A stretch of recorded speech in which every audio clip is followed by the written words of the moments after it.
Hello guys, welcome. Today we're going to talk about Temporis 6, Revenge of the ScrollSlayers, the new Temporis experience.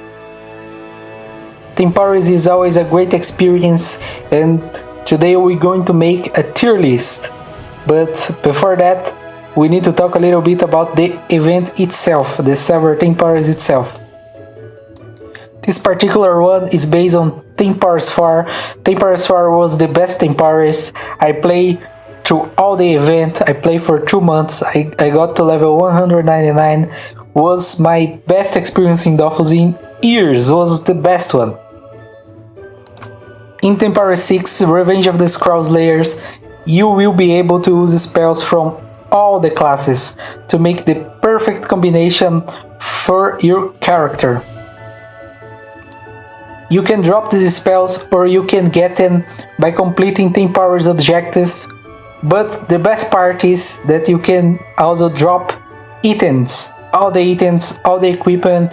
You can drop them from all the mobs, and that's the best part about Temporis. You don't need to worry about commas, equipment, you just need to have fun. Keep in mind guys that since you can use all spells, you only have 10 slots to this spell, so it's not that OP because you can only have 10 spells, but if you make the perfect combination or a good enough combination, you can do some crazy things. And I'm going to show you guys some footage of my Temporis IV gameplay, and I have to say guys, I missed that so much. It was so fun, and I'm going to show you guys now. So guys, my thing with Temporis IV was to do solo stages. Here's some prints of me beating some Frigos bosses, and this playstyle in Temporis ScrollSlayer is super cool guys. You can do crazy things with the combination of spells. I'm going to show to you guys here a clip of me beating Mrs. Freeze here, and look at the spells. It's too fast there, but you guys can see I'm using Panda spells, these running spells, Cra spells, even Sacrier spells, and the Elio portals to do some crazy bullshit here. Look, invisibility, trading the side of the map with the portals open, and look at that. You using the Cry spells, the Any spells. I believe this one is upper spell there, and you can do crazy things in Temporis ScrollSlayers, and I am super hyped to the release of the Temporis 6. And now we're going to start the real video, the tier list, do about the Temporis 6 with all my experience about what I see in Temporis 4, and I hope you guys can enjoy it and you guys can get a clear view of which classes you should pick. So guys, before I start, I have to say this is obviously based on my opinion, my previous experience, so I could be wrong, I am probably wrong. But if you guys disagree, you can always comment down below and say your opinions and share your thoughts on the classes here. But let's start here. The first one, Feca. Feca is, to be honest, really weak. The Feca got 2 active spells here. The first active spell is this glyph here that you put on the ground, and enemies take damage, and if you start the turn inside the glyph, you get a little shield. And look at the base damage here, 18 to 22. We can get better Temporis spells that give way more damage than that, or you can get better Temporis spells that give way more shield than that. So I don't see the point of this one. It's competing with your 10 spell slots, and your 10 spell slots will have way more good spells than this one. The second one is a little bit better. To be honest, is a lot better if you use it on the right target. You just put it on the mob here, and once the mob starts his turn, everybody on your team gets a shield, and that's quite a big shield late game. Even level 70 here, the shield is already really big, and you can use multiple Fecas, so you can make some crazy strategies here. But I still think it's better to get other classes. Feca was my favorite class, and now is Any, but Yeah, in Temporis I never play Feca because I always have been really bad, and in this one it's not different, it's really bad. To be honest, it's even so bad that I'm going to put on trash here. No, I'm going to put on okay because you can make some melee strategies that can work, but you have better melee options, as you guys will see. Next one, let's go. Next one is Osa. So Osa has this active ability here, has 3 active abilities, Osa. So the first one, just buff the summon. You can buff your summons or other people's summons. In the Temporis, summoners are useful, especially in the beginning of the game, but later on you better using other spells. So I don't see a lot of value in the Osamodas here because of this spell. This one is a little bit better because late game you can trade with faraway summoners and you can create some strategies there. It's 2 AP, you can use 2 times, so this one's a little bit better. And this one is really good. You just steal the HP from the summoner. I believe Osa has a spell like that in the game, but here in Temporis is too expensive. The cooldown, look at this cooldown, 5 turns, that's crazy, that's too much. And there is even an initial cooldown here. So yeah, the spell is good, but look at this is not help the spell.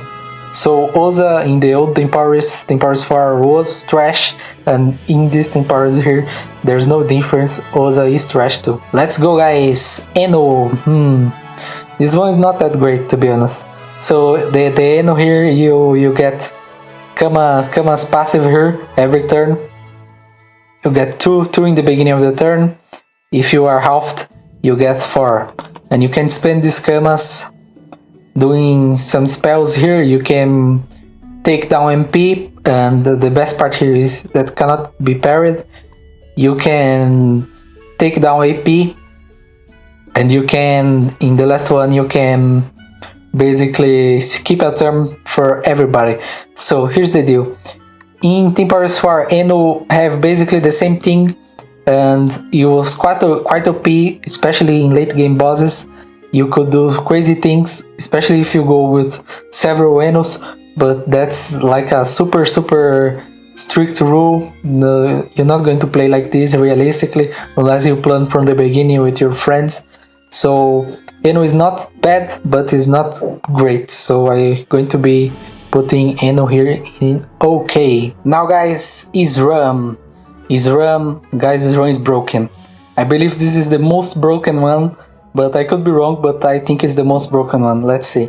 The first ability here is active ability. You just put your double and acts like the normal double.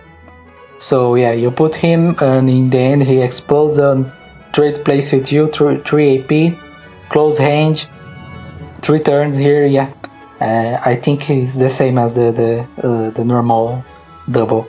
But the second one, this ability is crazy. This is broken, guys. You target one of your allies, and then you become invisible forever. The only way you get out of this invisibility is if you cast the spell again in yourself, like the guy is doing here, or if somebody else, another Sram, cast it on you. So this is broken, and you can attack, you can use weapons, you can do everything while invisible here. And the other thing is that you basically fraction your damage with the target. So if you're going to take 100 damage, you're going to take 50. The guy that you put the mark here is going to take the other 50. So that's super crazy. You can do crazy things with this. You can have a friend that play a tank class, and there's some broken tanks in the Temporis, and you guys can do through the whole game. You can do everything with something like this. It's super crazy, this strategy. I believe Sram is the most broken one, but there's a lot of broken things in this Temporis. In the old Temporis, the only option realistically was Xelor, Elio, and maybe Fogger. The rest was really weak compared to the trees. But in this one, there are more more stronger classes. This one is the best, I believe, but the other ones come to really close to how broken this is. And that's a broken spell, guys. I never see something like this. Super broken. So, is run, try hard. If you want to try hard, play run. Let's go. Like I said, Xelor was the best one in Temporis IV, but they nerfed quite a bit, but still a good class. Basically, every turn you gain 1 AP, and if you are below 40% health, you gain another AP, so plus 2 AP. That's really good. It's very versatile, this ability. You can go for ranged strategies, for melee strategies. So Xelor is still really good. I believe they did a great job because the old Xelor was broken. You could get 4 AP for doing nothing. And you could see Xelors with 22 AP before they do anything.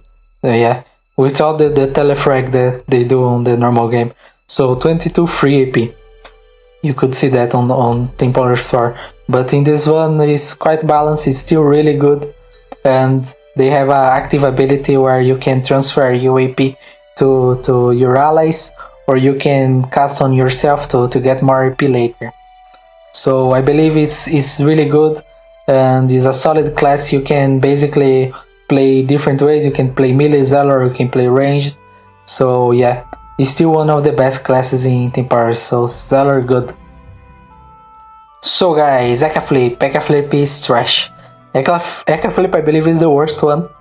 To be honest, there's basically no point in playing Ecaflip, because I think Osa is a little bit better because you can do some strategies, but with Ecaflip there's really not much to favor Ecaflip. So here you get a passive that gives you 25 crit and 50 power per time you quit. That's great. That's a really good one, especially late game.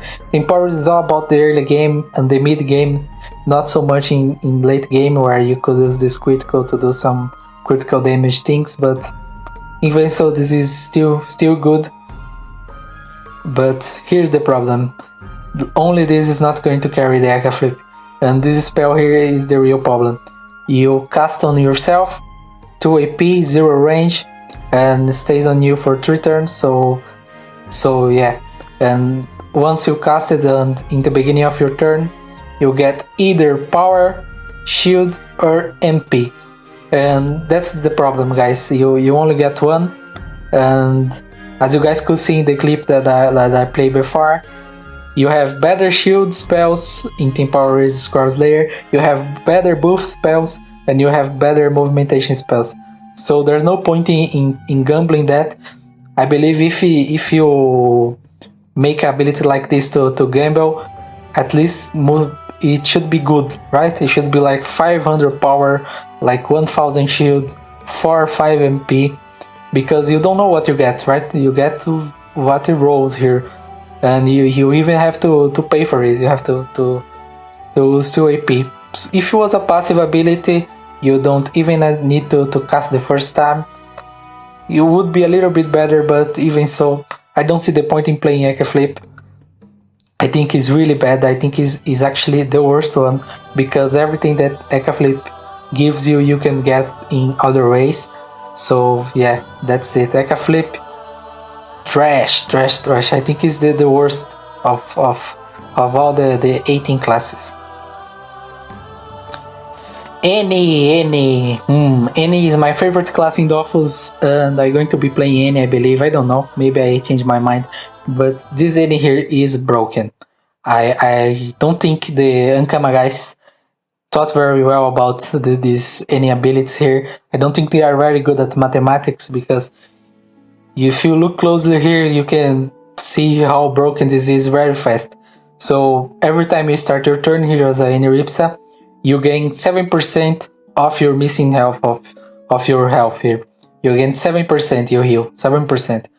So that's okay. That would be a okay passive, right? But if you suffer damage the last turn, you gain another 7%. So 14%, that's really good. That's alright good. But here's the crazy part. If you are halved, you get 21, 777. 21% of your health you get in healing. And if you are unhealable by a spell or anything, you just you lose the unhealable and you get a 50% healing penalty instead. So that's a crazy passive. That's, I believe, the best passive, because 21% every turn, that's crazy, guys. For free, the Sacrier has a active ability where he gets 20%. You can get this 21 for free here with the Any. But the crazy part is this one. If you get like 7% in the beginning of your turn, you have this ability here, Echo of Youth, that you can cast on yourself or on your allies, and you can heal the target for the potential that you get in the initial of the turn. So if you heal 7 at the beginning, heal 7 with this ability. If you heal 21 in the beginning, heal 21 with this ability. And that's crazy, guys. Imagine that. I think that's the best tank class, because look at this. If you make a tank any with a crazy tank set like the Pandas set in the real game, you can basically heal 42% of your health if you are low. With 2 AP. Your passive and 2 AP. I think a crazy duo would be this Any here and another melee class. I think every melee class is good with the Any here, but the Any and the Sram, a tank Any and a Sram, that would be crazy. It will be super easy. So to me, Any is definitely a try-hard class. I think he's one of the best ones. I think he's even better than Xelor here and the good ones, because you get things for free, right? 21% for free or 42 for 2 AP. That's too much. I think it's a try-hard class. Yes, Any. Now, guys, now is Iop. This is not a good one. Iop was the best melee class in Temporis IV, but I don't believe it is going to be the case here. I believe it's going to be actually the worst melee class, because they kind of nerfed the passive from Temporis IV. Basically, the Iop gets a Emerald Dofus passive here. Every time you finish your turn close to an enemy, you get a little bit of a shield, but they nerfed it, so you can't be close all the time here. You need to space the turns that you will be close to the enemies to gain the shields. You get here you get the first time you get a lot of shields, but then later on you get little shields. So yeah, that's not great.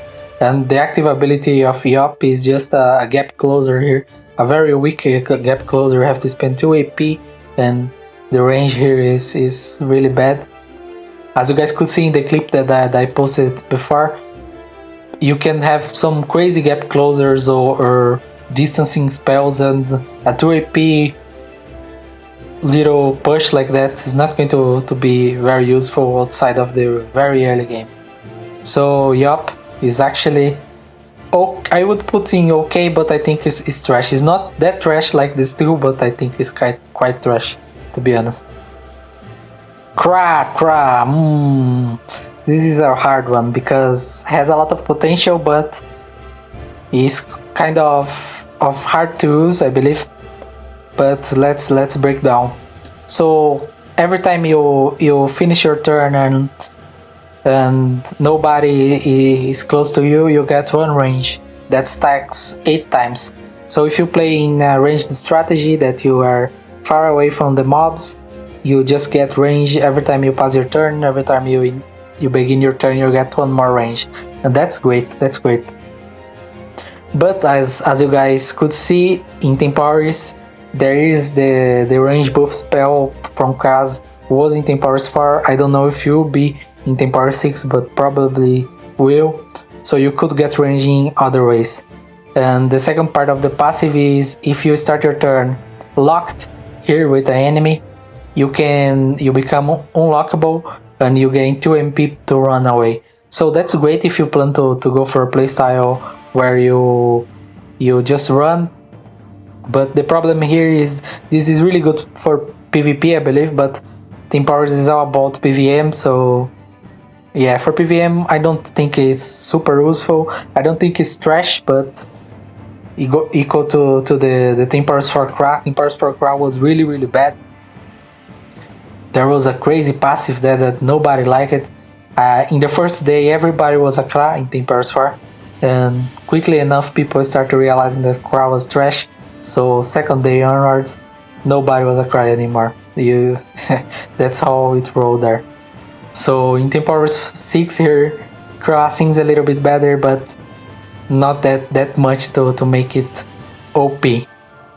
I don't believe. I already talked to some people and they believe Cra is OP, but I don't know. What you guys think? I believe it's okay. It's not trash, but it's not good and it's not broken. I believe it's just okay. Next one is Sadida. So Sadida is a complicated one. In this Temporis there's a lot of complicated spells and passives, and Sadida is one of them. So every time the guy got hit here, the Sadida, the mob enters in the infection state, and it's not the infection state from the normal Sadida where everybody takes the hit. It's a different one, and this one works like that. Let's say you hit the infected mob for 20. At the end of your turn, the infected state is going to disappear from the mob and he's going to take this 20 again. So that don't seem like a great idea, because you need to get closer to the mobs hit you, or you need to use this active ability here that infect the mobs, and is a close range ability like you guys can see. So you need to play a melee playstyle to effectively use this spell here, but there's some potential there, because you can, in Temporis you can get like charge spells, so punishment from the Sacrier, punitive arrow from the Cra. I believe even the Iop spells you can get. So if you can, let's say, punitive arrow a boss for 2000 damage, let's say that, and the boss is infected, at the end of your turn he's going to take that 2000 again. So that's really good, but you have to be really specific to use this ability here. I don't think is even close to trash. I think this one is the definition of okay, because has some potential. It's not going to be very useful in the early game, but late game you get some good things here, and you can infect the mobs here for 2 AP, and for 1 AP you can cancel the state here, clean the state. I believe this one is only in the game for achievements, so you don't mess the achievements, because let's be honest, if you just want to kill the guy, you don't need to do that. But I see that this ability here could cause some problems in certain achievements. So yeah, Sadida is okay, is almost good, but you need to be specific with your build, you need to be specific with your composition, and you need to have a clear game plan when you face the bosses. So yeah, you need to work on the Sadida to make it okay, and if you make a really good composition, you can even make really good Sadida, but that's really late game, so okay. So Sacrier is basically a worst Xelor. Basically every time a mob hits you, you get either 1 MP or 1 AP. If the mob is close to you, you get 1 AP. If it's far away from you, you get 1 MP. Think about this, guys. If you pick this class, you're basically locking yourself to play a melee style, because if you are ranged, mobs not going to hit you, so you don't get any of that. And if they end up hitting you, you get 1 MP. And that's okay for ranged playstyle, but that's not really good. What is really good is for a melee playstyle, where if you're far away, you get 1 MP and you can get close to the mob, and once you get close, you start to get an AP. I think it's like a worse version of Xelor because of that. You basically are locking yourself to the melee playstyle, and there are some achievements in the game that you need to do from a safe distance. So I don't think Xelor is good. I think is okay. And if you want to play Xelor no Sacrier, you maybe you should play Xelor, like I was thinking. And you have one active ability where you get 20% of your HP or 30 if you crit here. That's really good. For 3 AP, that's really good. That's 10% per AP. That's a good ability for a melee class here. But even so, you guys could see the Eni could do that for 2 AP, and with the passive could even get better than that. So yeah, I think it's a okay class. I think could be good if you go for that melee play style, but yeah, it's okay in my opinion. The Sacrier.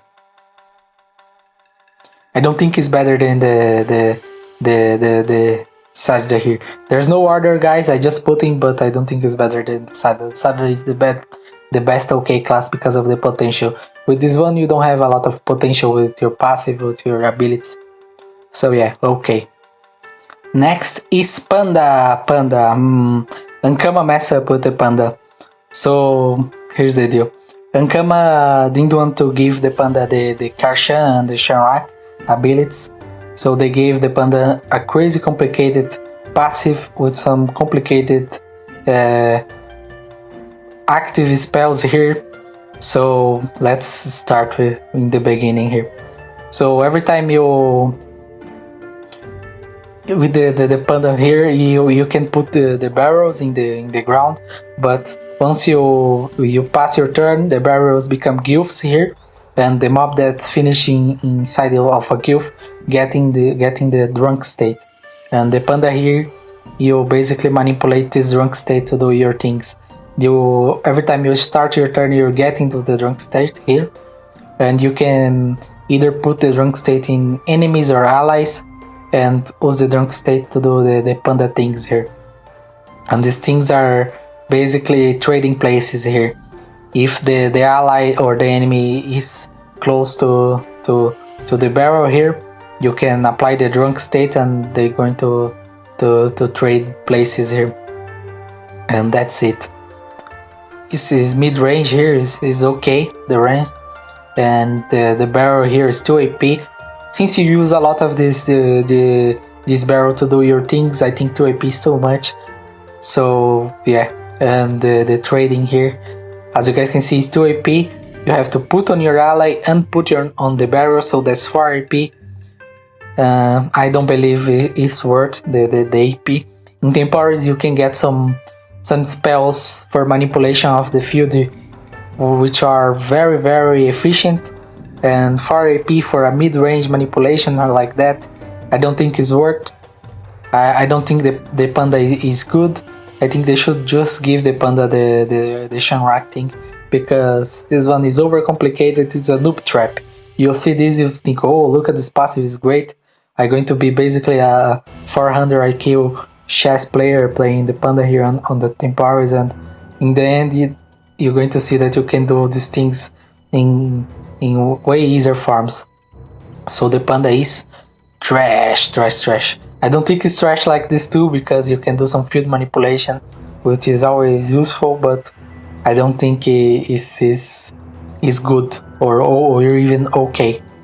Let's go with the Rogue. The Rogue is another complicated one.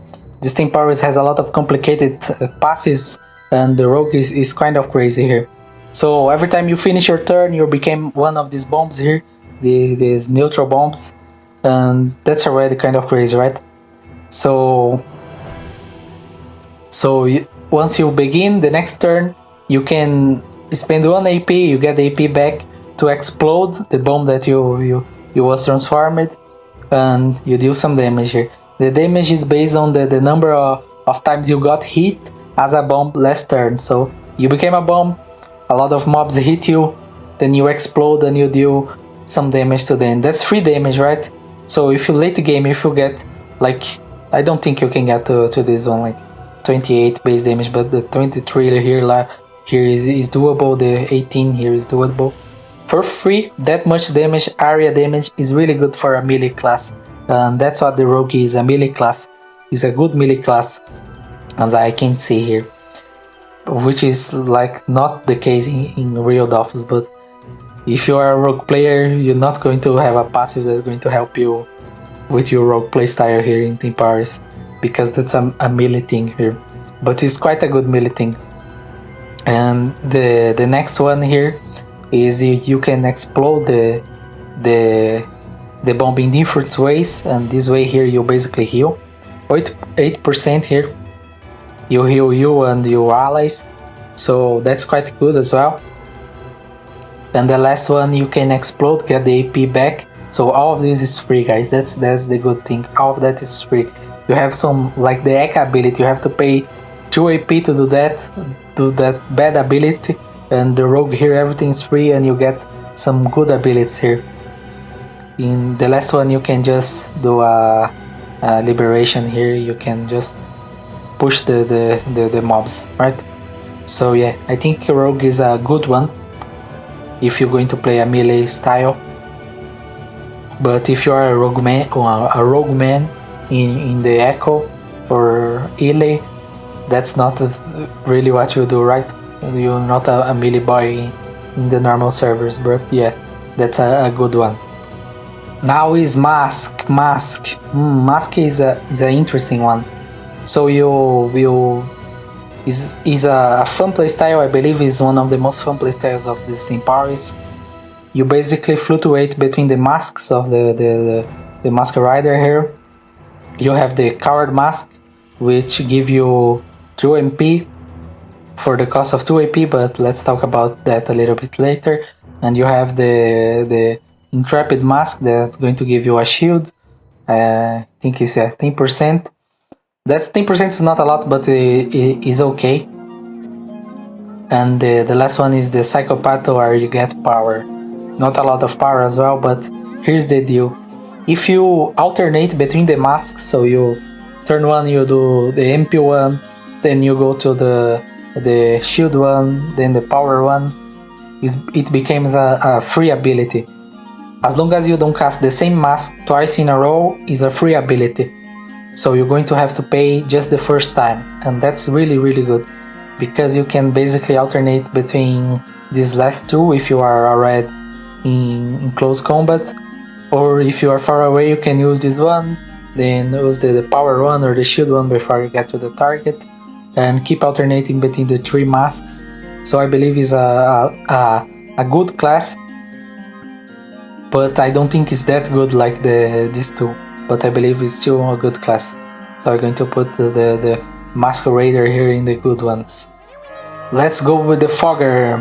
The Fogger was broken in the last Temporis. They had to basically hotfix the Fogger because it was breaking the game, and I don't think this one will break the game, but maybe, I don't know.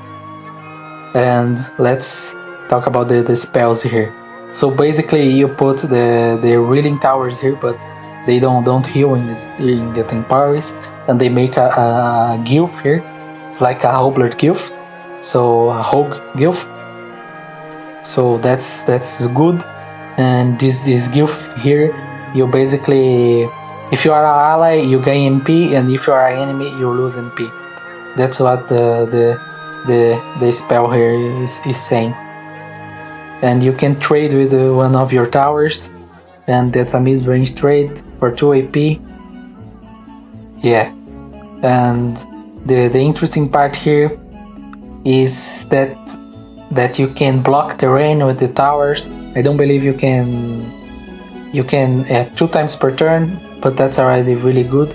And you can manage to trick the game AI, because if you guys play rogue, you know that the mobs get kind of crazy once you do the gilfs here, and you can do some crazy things with the gilfs trying to trick the mobs, and that's really fun. I believe it's a okay class. I don't think it's really good, because think about this, you're going to start your Temporis adventure with 6 AP. To do that thing here, you need 4. That's kind of crazy, right? In the early game, you don't have a passive or active ability. It's too expensive. The Temporis is all about the early and mid game, and in the mid game you still don't have enough AP to consistently do that. So yeah, this one is good. That's why it's on the OK. So yeah, the Fogger is a OK class here, the Foggernaut. Getting to the last ones, guys. The last ones are the Elio here, and let's do right away, right? Elio is broken. It's just you are manipulating the mechanics of the game. At the end of the day, Dofus is a chessboard game. So if you break the chessboard, that's really good for you, right? And that's what Elio does. He breaks the core mechanics of the game. And yeah, I don't have to say that much because basically it's the same as the Dofus Elio. You just put the portal, you can cast things through the portal, and you can close the portal, that's it. I used to play the Elio in the Temporis IV and was basically OP, especially mid-game, late game. In the early game, it's not that good, especially since they nerfed the neutral here. As you guys can see, 2 AP to close your portal. Usually it's just 1, but I don't know why they made this nerf here. This is a harsh nerf, but the class is so broken that I think it is still one of the best, even with this 2 AP neutral here. You can do some dungeons here with the Elio, and yeah, it's really easy to go for late game content and mid game content with this class, and even early game if you are playing with the right classes by your side. So yeah, Elio is definitely a try-hard class. If you don't have any experience with Elio in the normal Dofus, I believe this is a good time to pick up the class, because in Temporis here you have so many options with your spells. In normal Dofus, if you don't know how to play with the portals, you're basically dead, right? You don't get to do much if you are an Elio that don't use portals, right? That's kind of the point of the class, to use the portals. But in Temporis, the spells give you so much things to do. There's so many different combinations of spells that you can make, that you can basically learn slow learn how to use the portals with your spells, because your spells are going to be so strong that you're not going to need the portals all the time. So you can learn Elio. That's a great time to learn these hard classes. Is on Temporis. This Temporis here is not so great because most of the classes lost the identity. Like Hobart lost the identity here, the whole Xelor, basically you don't do telefrags. The infection state here is not the real infection state. The towers here, you only get a strange combination here. The Fogger is more close to a rogue than the rogue. So most classes here don't have the identity of their normal Dofus class, but the Elio is the one that keep the identity, and you can learn Elio through this Temporis experience. So yeah, if you never play Elio, try to play it on the Temporis, and it's super fun. Getting to the end here, guys, Huppermage. Huppermage is an interesting one. Basically, every time you deal damage with an element, you get into a state here. The guy is getting the fire state, and if you deal damage with the other element, you gain this exalted state here. And this exalted state is give you a permanent buff for the rest of the fight, and give you 2 AP and some power for the turn. This 9 to 25 here is for the rest of the fight, and this 20 to 100 is in the turn that you make the rune here, the exalted state. And that's really a cool playstyle. You can go for late game fights stacking this one. So yeah, that's good, and yeah, that's fun. It's one of the most fun because you have to use different elements, but it's quite expensive on Temporis. The element of chance is always the best one because you need to drop the spells, you need to drop the items. So being multi-element here is not a great idea in the beginning of the game, in most of your journey to Temporis. So that's not good for the Huppermage. But late game, when you already have everything, you're going to have a lot of fun doing that, and it's pretty close to the Huppermage in the game right now. And neutralization here, you basically eat your combinations that you did, that 9 to 25 power there, you cancel that to gain health. So 10% plus 9 for each combination. You can basically heal yourself full if you do a lot of combinations. That's really strong. That's what makes this one a good class. But yeah, that's a fun playstyle, but you need the right set, the right spells as well. So yeah, Huppermage is a good one. Last one, guys, is the Ougi here. It's not trash, I just put in here because tier maker here is booked. So let's dive in the Ougi. So if you finish your turn close to an enemy, you apply the prey state on the enemy and you take 25% less damage that turn from that enemy that is on prey state. So that's obviously a melee class, and it's a really strong melee class. Minus 25 is really strong, and every time you finish your turn, you eat the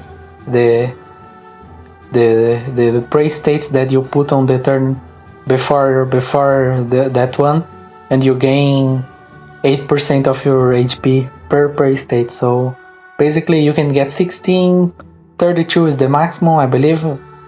Yeah, so that's a melee bonus, a quite strong melee bonus. And the active part of the Ougi here is one spell that you cast on yourself here, and if nothing is around you, you gain 3 MP, and if something is around you, you review the enemy if it's an invisible enemy. If it's not invisible, I don't believe it does anything, the spell here. And you can only cast the spell again once somebody hits you melee. So yeah, in Temporis you can get way better MP spells than this one. You can get the Pandanko, I believe is the name of the Panda spell that give you 4 MP. So there's no point in using this one, getting the Ougi because of that spell. Unless you want to use that on the early game, because the Panda and the Eno spell that give you MP you'll get later game on the Temporis, or mid game I believe.